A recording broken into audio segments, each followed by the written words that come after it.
Diqqat, shoshilinch xabar. Barcha O'zbekiston fuqarolari xabardor bo'ling. Bugun 10-yanvar sanasidan boshlab O'zbekistonda dahshatli xavf boshlanadi. Barcha fuqarolar tezda xabardor bo'ling. Assalomu alaykum, hurmatli tomoshabinlar. Tezkor yangiliklardan birinchilardan bo'lib xabardor bo'lishni istasangiz, videorolik ostiga like tugmachasini bosib qo'yishni unutmang.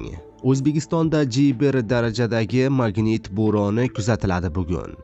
Olimlarning aytishicha, bu yer yonidan o'tadigan o'rtacha hajmdagi plazma chiqindisi sababli kuzatilmoqda.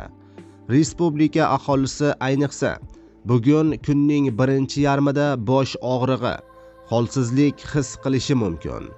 Ko'proq dam oling, suyuqlikni ko'proq ichish tavsiya etilgan. Barcha fuqarolar ushbu xabar ostiga like bosib, videoni yaqinlaringizga ham yuborib, ogohlantirib qo'ying. O'zgidromet agentligi bugun 10-yanvar kuni uchun ob-havo prognozini e'lon qildi. Bugun kunduzi yog'ingarchilik kutilmaydi. Faqat Qoraqalpog'iston Respublikasida kechga tomon ba'zi joylarda yomg'ir yog'ishi mumkin. Ba'zi joylarga tuman tushadi. Shamol 7-12 metr/sekund tezlikda esadi. Ba'zi joylarda 13-18 metr/sekundgacha kuchayishi mumkin. Harorat 10-15 daraja iliq bo'ladi.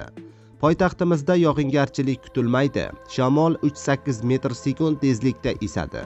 Harorat 12-14 daraja iliq bo'ladi. Respublikaning tog'oldi va tog'li hududlarida yog'ingarchilik kutilmaydi. Shamol 7-12 metr/sekund tezlikda esadi.